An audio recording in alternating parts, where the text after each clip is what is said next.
Hello everyone, welcome to our channel Education Hotspot. तो हम अपने एमएसओ 1 के जून 2019 के पेपर को सॉल्व कर रहे थे। हम लोग 8 क्वेश्चन तक अब तक कवर कर चुके हैं। टोटल पेपर में आपके 10 क्वेश्चन आते हैं, जिनमें से आपके पास चॉइस होती है आप कौन सा अटेम्प्ट करना चाहते हैं।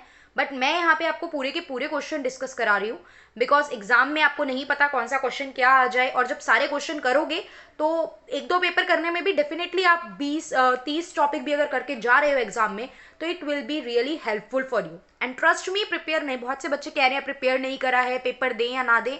थोड़ी सी एफर्ट इन 3-4 दिन कर लो, अब तक प्रिपेयर नहीं करा है। मैंने भी इसलिए अभी सिलेबस का जो वीडियोस था वो सब रोक के मैं यहाँ आपके साथ क्वेश्चन आंसर प्रैक्टिस कर रही हूँ। प्रॉपर इस तरीके से आपको आंसर फॉर्मेट में सारी चीज़ें प्रोवाइड करा रही हूँ। तो आप एटलीस्ट आपको एग्जाम देने आप इतनी तो मेहनत कर ही सकते हैं कि आप ये आंसर प्रॉपरली लर्न कर ले। तो अभी तक नहीं पढ़ा है, अभी भी कुछ दिन सिंसियरली पढ़ लोगे तो ट्रस्ट मी एग्जाम क्लियर हो जाएंगे। क्लियर। अब बात करते हैं 9th क्वेश्चन की। आज ये पूरा पेपर हम खत्म कर देंगे। 9th क्वेश्चन अपलोड करने के बाद मैं 10th क्वेश्चन भी आज ही आपको प्रोवाइड करवा दूंगी। इसका क्वेश्चन क्या कह रहा है, discuss the nature of gender inequality across the culture with suitable example. देखो, जो हमने अपना 8th क्वेश्चन देखा था वो भी हमने इनइक्वालिटी से रिलेटेड देखा था। जो 8th क्वेश्चन हमने डिस्कस करा था वो भी इनइक्वालिटी के बारे में था। तो यहाँ पे क्लियर कट स्पेसिफिकली बात की है जेंडर इनइक्वालिटी की और कल्चर की। क्लियर। तो जेंडर इनइक्वालिटी आपको मुझे बहुत अच्छे से क्लियर है हम सबको कि क्या होता है। जेंडर के बेसिस पे क्या करना, डिफरेंशिएट करना। बहुत सारी चीजें हमने देखी। देखो, एक वर्ड होता है सेक्स और एक वर्ड है यहाँ पे जेंडर। तो जब हम सेक्स यूज करते हैं तो वो बायोलॉजिकल बेसिस पे होता है। बायोलॉजिकली हम डिटरमाइन करते हैं, बायोलॉजिकल ट्रेट्स के अकॉर्डिंग हम मेल और फीमेल में डिफरेंशिएट करते हैं।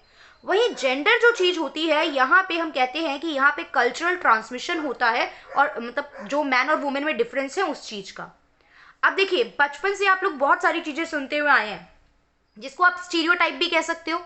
ठीक है, लड़के रोते नहीं हैं, लड़के स्ट्रांग होते हैं, खाना बनाना किचन की ड्यूटी गर्ल्स का काम है, कुछ बेसिक काम है कि ये सब लड़कियों के काम है, लड़कियों वाले काम करेंगे क्या, pink is the girlish colour.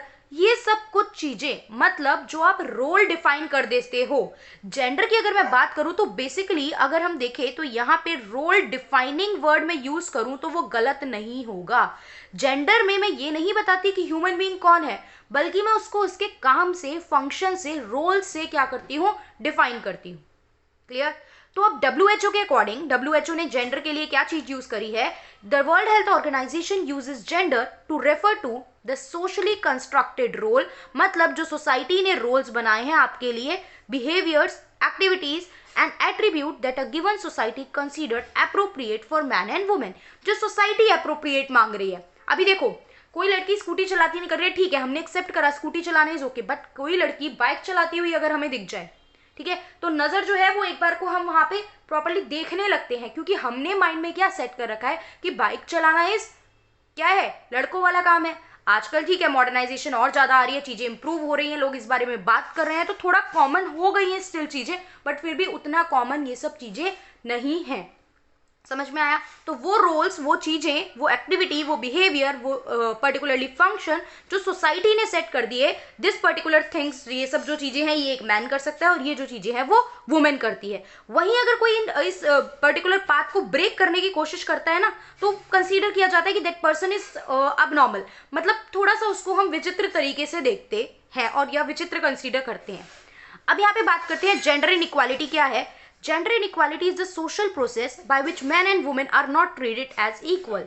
Simple सी बात है, जेंडर इनइक्वालिटी में हम मैन और वुमेन को बराबर इक्वल नहीं मान के चलते। अब कल्चर पे थोड़ी सी बात कर लेते हैं। तो हम कहेंगे कि कल्चर जो वर्ड है, कल्चर कभी भी स्टैटिक नहीं है। ऐसा नहीं होता कि कल्चर में एक बार चीजें सेट हो गई तो वही फिक्स पैटर्न चलता रहेगा या उसमें कोई बदलाव नहीं आएगा। क्या है, कल्चर कॉन्स्टेंटली इवॉल्विंग है, इसमें चीजें इवॉल्व होती रहती हैं। जो कल्चर की प्रैक्टिसेस है वो इवॉल्व होती हैं, या फिर कुछ पुरानी प्रैक्टिस हम हटाते भी हैं एज कम्युनिटी परसेप्शन शिफ्ट, क्योंकि जो कम्युनिटी सोच रही है, जो कम्युनिटी की परसेप्शन है वो बदलती है, एंड ऑल्टरनेटिव आर परस्यूड, और ऑल्टरनेटिव जो है उन्हें क्या करा जाता है, अपनाया जाता है। अब जो सोशियो कल्चरल कोड्स हैं, मतलब कोड्स, रूल्स, नॉर्म्स जो भी सोसाइटी में चल रहे हैं, या कुछ कन्वेंशन है, the rule by which functions and which are both a certain of society as well as constituting element of it. मतलब जो प्रॉपर फंक्शन है या फिर उसके एलिमेंट है वो डिटरमाइन करते हैं एलोकेशन ऑफ स्पेसिफिक ट्रेड। जैसे मैंने बताया ना लोगों के फंक्शन की कौन क्या करेगा, ये काम इस चीज मेंस के लिए है, ये काम वुमेन के लिए है, ये जनरली सोसाइटी जो है वो लोग जो है सोसाइटी के वो डिसाइड कर देते हैं। अब बात करते हैं यहाँ पे जुडिथ बटलर ने क्या दिया है, यहाँ पे इन्होंने थ्योरी ऑफ जेंडर परफॉर्मेटिविटी जो दी है उसमें इन्होंने क्या बताया है, इन्होंने कहा है कि जेंडर जो है ना वो एक expression, gender is not an expression of what one is. ये मैंने अभी आपको ऊपर बताया ना, आप क्या हो, आप मेल हो फीमेल हो, हम इस बारे में बात नहीं कर रहे हैं, बल्कि हम क्या कह रहे हैं, but rather something that one does. जो कोई है हम उसकी बात नहीं कर रहे हैं, बल्कि कोई क्या कर रहा है, मतलब उसके क्या फंक्शन है, हम ये बात कर रहे हैं किसमें, जेंडर में। अब इसी में आगे और क्या बात की गई है अगर हम देखें तो जेंडर इनइक्वालिटी को हम किस किस वे में, देखो कास्ट की फॉर्म में जेंडर इनइक्वालिटी देखने को मिलती है, फैमिली में जेंडर इनइक्वालिटी देखने को मिलती है, किनशिप में जेंडर इनइक्वालिटी देखने को मिल जाएगी। अब बहुत सारे एग्जांपल आप डाल सकते हो, यहाँ वायलेंस डाल सकते हो, ठीक है, आप यहाँ पे मैरिज के कंसेप्ट डाल सकते हो, आप चाइल्ड मैरिज का कंसेप्ट डाल सकते हो, आप एजुकेशन डाल सकते हो, इकोनॉमिक इनइक्वालिटी डाल सकते हो, बाहर जॉब करने नहीं दी जाती, बेटर वेज नहीं मिल रहे हैं, तो बहुत सारी चीज़ों के बेसिस पे यहाँ पे इनइक्वालिटी देखने को मिलती है। अब ये चीज कोट कर दोगे तो देखो अच्छा रहेगा आंसर में, कुछ चीजें होती हैं जो एक्स्ट्रा आप एड ऑन कर दो तो इट विल हेल्प। 1980 में यूनाइटेड नेशन की रिपोर्ट के according half of the world constitute women, मतलब पूरे वर्ल्ड में जितनी भी पॉपुलेशन है उसमें आधी किसकी पॉपुलेशन है, आधी वुमेन्स भी हैं, लेकिन सिर्फ 2/3 वुमेन वर्क करती हैं, राइट। अब देखो पूरे वर्ल्ड की पॉपुलेशन में अगर सब लोग काम करोगे तो ऑब्वियस बात है बेटरमेंट होगी, डेवलपमेंट होगा, वहीं आधे लोगों को तो आप अपने सोशल रीजन की वजह से काम करने ही नहीं दे रहे हो। ये प्रॉपर मैन है जो वर्क कर रहे हैं, कमा रहे हैं, और ये क्या है, वुमेन। अब ये मैन वर्क करके कमा के अपने आप को तो सर्व करेंगे प्लस इन पूरे लोगों को भी सर्व करेंगे, तो ये प्रैक्टिकली थोड़ा सा इस वजह से डेवलपमेंट में रुकावट हमें देखने को मिलती है। अब वुमेन जो है वो पर्टिकुलरली इनको मार्जिनलाइज रखा जाता है कल्चरल लाइफ से, उनके बहुत सारे बैरियर्स होते हैं, जैसे मैं अभी बोल रही हूँ स्टार्टिंग से, बैरियर्स रुकावटें आती है किस किस चीज़ों के पहुँचने तक, पढ़ाई, पैसा, तो मतलब जॉब, करियर अचीव करना, तो access, contribute and participate equally, इन सब चीज़ों में इनको प्रॉब्लम आती है इन द वेरियस फील्ड, अलग अलग फील्ड में, विच प्रिवेंट देम, जो इन्हें रोकता है from developing there full potential, ये पूरी तरीके से अपने पोटेंशियल का यूज ही नहीं कर पाती, बिकॉज इनको कुछ चीज़ों का एक्सेस ही नहीं मिल रहा है, हायर एजुकेशन प्रॉपरली पढ़ाया ही नहीं गया है, तो बहुत सारे फैक्टर हैं। घर में मेल है फीमेल है, आपने वहाँ पे तो जो मेल मेंबर है, जो बॉय है गर्ल में, आपने उसे क्या करा, ग्रेजुएशन कराई, पोस्ट ग्रेजुएशन कराया, बहुत अच्छे कॉलेज में बहुत अच्छी जगह एडमिशन कराया, वहीं गर्ल को आपने सोचा पढ़ लेगी ना, क्लासेस ज्वाइन कराई ना, कोचिंग ज्वाइन कराई, तो ये सब चीज़ें तो वो जितना कर रही हैं वहाँ पे फुल पोटेंशियल यूज नहीं कर पाती कई बार। And inclusive sustainable development, inclusive मतलब हम सस्टेनेबल डेवलपमेंट मतलब ग्रोथ हो प्रॉपरली आज का और आने वाली जनरेशन का, प्लस इंक्लूसिव मतलब सबको लेके चले। और देखो कहा जाता है एक वुमेन को एजुकेट करना, मतलब आप इसको भी इस तरीके से कोट कर सकते हो, अब अगर आप एक मैन को एजुकेट कर रहे हो तो आप एक मैन को एजुकेट कर रहे हो, एक फैमिली को सर्व कर रहा है, मगर अगर आप एक वुमेन को एजुकेट कर रहे हो तो वो प्रॉपर आप 2 फैमिली को एजुकेट कर रहे हो, राइट। ये जनरली बहुत फेमस सेइंग है, तो ये हम यहाँ पे मेंशन कर सकते हैं। अब culture is often used to ignore the gender inequality, culture के नाम पे कई बार जेंडर इनइक्वालिटी को इग्नोर करा जाता है और कल्चर को सही मान के उस इनइक्वालिटी को बहुत ही अच्छे से क्या कर लिया जाता है, एक्सेप्ट कर लिया जाता है। क्लियर, तो it is clearly evident that gender is socially constructed, ये तो देखो क्लियर है कि जेंडर सोशल मतलब सोसाइटी ने ही खुद कंस्ट्रक्ट करा है, कहीं किसी बुक में रूल लॉ वगैरह कहीं ये चीज ऐसे मेंशन नहीं है, और हर इंडिविजुअल जो है वो यूनिक है अपने जेंडर में, जेंडर कैरेक्टरिस्टिक में, regardless of which biological sex they are, किस बायोलॉजिकल सेक्स से वो बिलोंग करते हैं ये मैटर नहीं करता है। इंडिविजुअल जो है वो tend to behave in the set और डिफाइंड मैनर, मैंने बिल्कुल स्टार्टिंग में बताया था, जो सोसाइटी ने सेट कर दिया ये काम मैन कर रहे हैं, वुमेन कर रहे हैं, जनरली एज्यूम करके चला जाता है कि सब लोग उसी वे में रिएक्ट करें, और अगर कोई नहीं करता तो उसको कंपैरेटिवली अब नॉर्मल, थोड़ा सा विचित्र कंसीडर जो है वो किया जाता है। The very construct of the society is a product of and produces gender norm, ये जितने भी लोग हैं ये सोसाइटी के इसी सब चीजों का प्रोडक्ट है, रिजल्ट है, और यही लोग हैं वो प्रोड्यूस कर रहे हैं gender norms.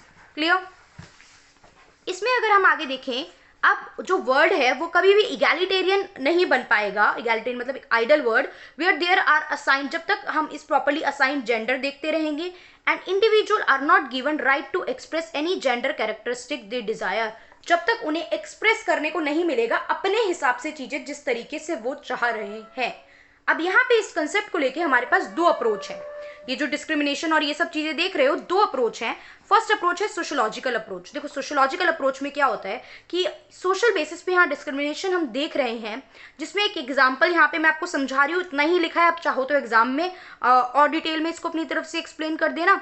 Suppose there is a male CEO और कुछ फीमेल इंप्लॉय हैं, आप देखते हो डिफरेंस आता है, वुमेन को उतनी सैलरी नहीं दी जाती जितनी एक मेल को दी जा रही है। कहा जाता है वुमेन की जो इनकम है वो फैमिली के लिए एडिशनल इनकम का काम करेगी। मेल जो है वो घर चला रहा है, वुमेन की इनकम को माना जाता है कि सपोर्ट हो जाएगा, घर में एक एक्स्ट्रा अर्निंग आ जाएगी। कभी भी मेन सेंटर्ड करके हम, आपने देखा होगा, ठीक है, कितनी भी फ्रीडम वुमेन को मिल रही है, जॉब कर रहे हैं, हम लोग जॉब कर रहे हैं, सब जॉब कर रहे हैं, बट एक आइडियोलॉजी क्या होती है कि घर में चलो 4 पैसे एक्स्ट्रा आएंगे, तो वो एक्स्ट्रा वर्ड जो है कहीं ना कहीं एसोसिएटेड है, तो ये भी क्लियर कट डिफरेंस शो करता है। इसके अलावा देखो जितने भी टॉप पोजीशन पे हैं मोस्टली, देखो ऐसे तो एग्जांपल है कि फीमेल भी बैठी हैं आज की डेट में, बट मोस्टली जनरली मैं डिस्कशन कर रही हूँ आपके साथ कि हमें मेल देखने को मिलते हैं। तो ये एक तरीके की ना ग्लास सीलिंग है। ग्लास सीलिंग क्यों बोला जाता है कि एक ऐसी लेयर बीच में है जो हमें दिखती नहीं है, बट एक सर्टेन लेवल के बाद ना वुमेन का जो डेवलपमेंट होता है, वुमेन का जो अपग्रेडेशन होता है या प्रमोशन होता है, वो उससे ज्यादा आगे नहीं बढ़ पाती है। डिफरेंट डिफरेंट रीजन की वजह से उन्हें क्या पड़ती है, उनकी ग्रोथ जो है वो रुक जाती है और एक हाई पोस्ट तक वुमेन हमें नहीं देखने को मिलती। तो इसी कंसेप्ट को हम क्या कहते हैं, ग्लास सीलिंग कहते हैं। क्लियर। दूसरी जो अप्रोच है वो है सेक्सुअल सेल्फ कंसेप्शन अप्रोच। आपकी क्या सेक्सुअल प्रेफरेंसेस है, इसी चीज को लेके यहाँ पे एक एलजीबीटी कम्युनिटी भी बनी हुई है, ठीक है, जिसमें lesbian, gay, bisexual and transgender community बनी हुई है। अब इनकी इक्वालिटी के लिए, इनके सेंटिमेंट्स को हर्ट ना हो, इनको एक प्रॉपर इक्वालिटी मिले, इकोनॉमिक स्फीयर में भी इनको ऑप्शंस मिले, इसके लिए प्रॉपर ये कम्युनिटी जो है वो बनाई गई है। अब कभी और कुछ ऐसा क्वेश्चन आएगा तो डिटेल में इन टॉपिक पे डिस्कशन करेंगे, अभी क्वेश्चन में बस इनका जिक्र ही करना था।